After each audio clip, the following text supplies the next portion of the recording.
ayo monggo, Ya. silakan Bu. Makasih. Nah, ini gazebo yang tadi saya ceritakan, monggo silakan, kita bisa duduk-duduk di sini. Wah, ini ada keris nih Pak. Ya, Bapak hobi juga sama keris? iya. Ini apa? Dua dari beberapa koleksi saya. Bapak koleksinya banyak guys, Iya. bukan dua. Oke, kita sudah ada di gazebo nih Pak. Iya. Aku pengen semua netizen itu terinformasikan sebenarnya fungsi dan tugas Bea Cukai itu apa sih? Oke, jadi gini Bu Popi, ya, teman-teman sekalian ya. Jadi tugas Bea Cukai itu ada 4. Jadi yang pertama namanya fasilitasi perdagangan, Jadi expediting trade itu. Jadi trade yang mana? Tentunya trade yang melewati batas negara, baik yang impor maupun yang ekspor. Kemudian yang kedua namanya industrial assistance, membantu industri yang apa? Yang bahan baku, bahan penolong, mesin-mesin itu ekspor. Nah dia itu nanti diimpor, dimasukkan ke Indonesia untuk kemudian dipergunakan untuk memproduksi barang yang kemudian seluruhnya atau sebagian diekspor. Jadi seluruhnya diekspor atau sebagian diekspor itu. Nah kemudian yang ketiga adalah revenue collection, mengumpulkan dana pembangunan bagi negara dalam bentuk bea masuk, bea keluar, PPN impor, cukai, dan pungutan-pungutan negara lain yang dibebankan atau diamanahkan kepada bea cukai. Kemudian yang keempat adalah, nah ini yang sering masyarakat juga tidak terlalu mengetahui secara utuh. Tugas yang keempat itu adalah community protection, perlindungan bangsa dan negara rakyat Indonesia dari masuk dan keluarnya barang-barang yang dilarang dan dibatasi. Nah, barang-barang yang dilarang itu misalnya apa? Narkoba. Itu. Terus kemudian ada aturan barang-barang yang itu diatur oleh kementerian lembaga yang lain, dititipkan kepada bea cukai. Oke, kembali lagi Pak. Dengan sekarang ini bombardir, Bapak kan pasti tahu ya. Kita bicara tentang bagaimana Menteri Keuangan sekarang ini lagi gerem, mungkin lebih tepatnya marah gitu kan. Artinya dengan apa yang terjadi, flexing kemarin ada salah satu oknum lah bisa dibilang anaknya oknum melakukan tindakan kekerasan gitu kan. Kemudian flexing dengan memakai motor, mobil dan lain-lain. Kemudian juga itu dipajak. Di Bea Cukai juga ada peristiwa dan kejadian, ya kan? Ada lagi diomongin juga nih, ada kasus di mana salah satu karyawan milenials yang memberikan surat terbuka gitu kan. Itu peristiwa di Sumatera Utara kalau nggak salah saya. Kemudian juga ada peristiwa yang berikutnya lagi adalah ditagihnya gitu kan, diminta bayar untuk 4 juta dari orang yang mendapatkan, adalah seorang piala mendapatkan piala. Itu juga menjadi perhatian. Nah, tanggapan Bapak di mana maraknya isu yang masyarakat open tadi, main posting, main ngirim, tanggapan Bapak seperti apa? Nah tentunya kalau kita kaitkan dengan tadi saya bilang, saya ceritakan integrity is a set of, tentunya itu mengecewakan kita semua, jangankan orang lain, kami yang ada di dalam inner circle ini kan, juga merasakan, terutama saya yang di Pusdiklat yang saya diberikan amanah untuk nanti, tentunya ini menjadi perhatian kami. What's wrong with them gitu, apa yang terjadi. Jadi terlepas dari kemudian masyarakat juga sudah semakin kritis, makin terbuka gitu. Jadi tentunya ya tadi 3 hal itu tadi, integrity, honesty, professionalism, kemudian ethical behavior in a workplace itu harus betul-betul dipegang oleh setiap pegawai Direktorat Jenderal Bea Cukai. Oke, bicara mengenai keris, apa alasan Bapak menyukai keris? Jadi saya itu memang dari kecil itu seneng dengan kesenian.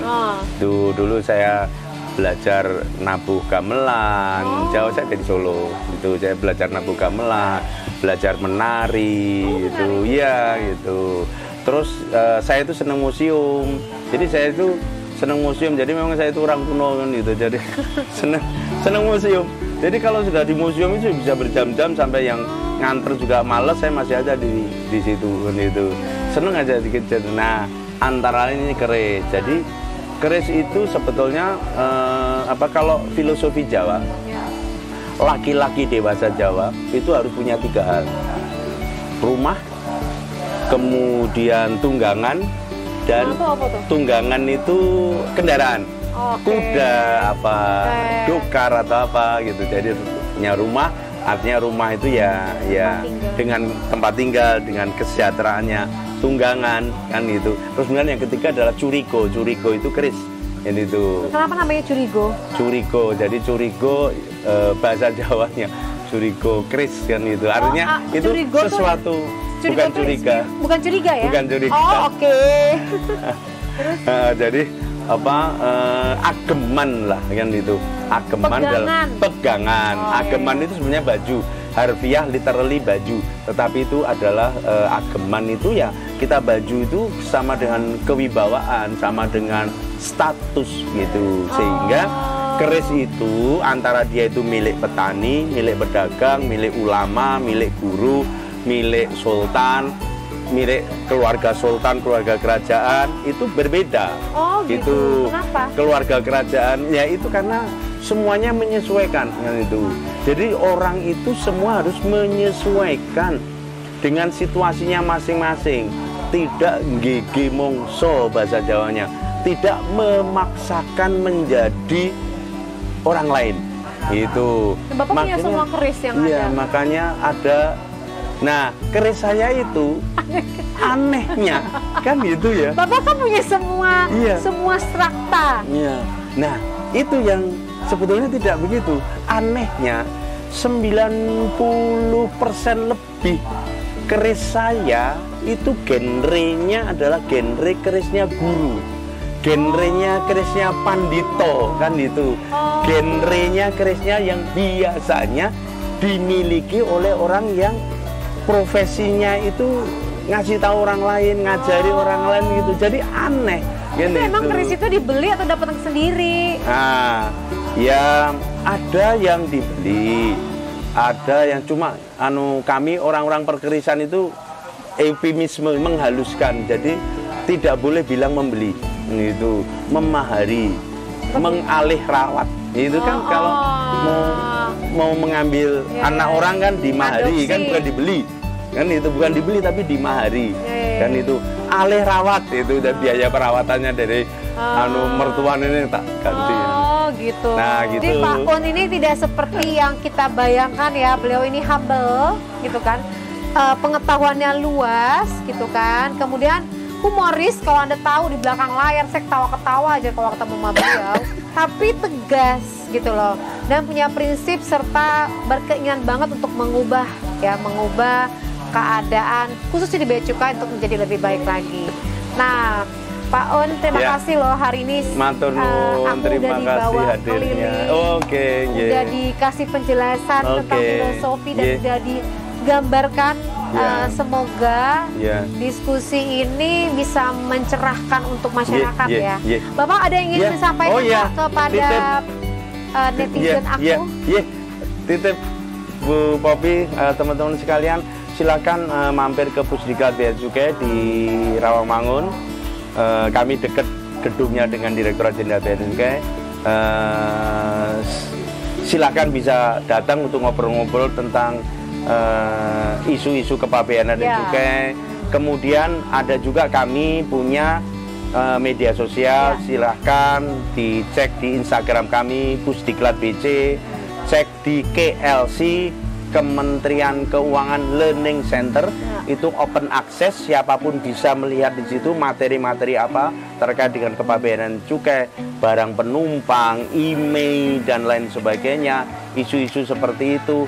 ingin ekspor gimana caranya, monggo bisa mampir ke kantor kami atau melihat di Instagram kami atau di media sosial kami, Nah. Twitter, Instagram, Facebook. Bapak Terus juga ada GC. ini kan, ada apa namanya, ada podcast juga kan? Ya, angkringan Pak Un. Oh. Angkat topik-topik ringan bersama Pak Un. Oh, gitu. oke. Jadi harap di follow ya. Iya, monggo silakan. Terima kasih Pak Thank udah you, memberikan terima pencerahan kasih. untuk masyarakat Pasuruan. Matur nuwun, terima kasih. Silakan nanti bisa lihat-lihat Ya.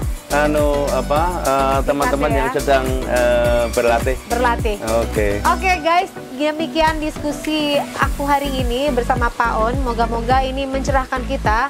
Jadi Amin. nggak salah persepsi lagi terhadap bea cukai dan juga terhadap Kementerian Keuangan, karena banyak banget yang lagi dibenahi. Justru yuk kita sama-sama membantu agar tidak lagi ada persepsi atau image yang negatif. Kalau misalnya ada hal-hal yang perlu dilaporkan juga bisa langsung dilaporkan. Betul. Benar kan? Oke. Untuk dibikin perubahan. Sip. Indonesia lebih baik lagi. Semangat selalu. Wassalamualaikum warahmatullahi wabarakatuh. Bye-bye. Waalaikumsalam warahmatullahi wabarakatuh. Terima kasih.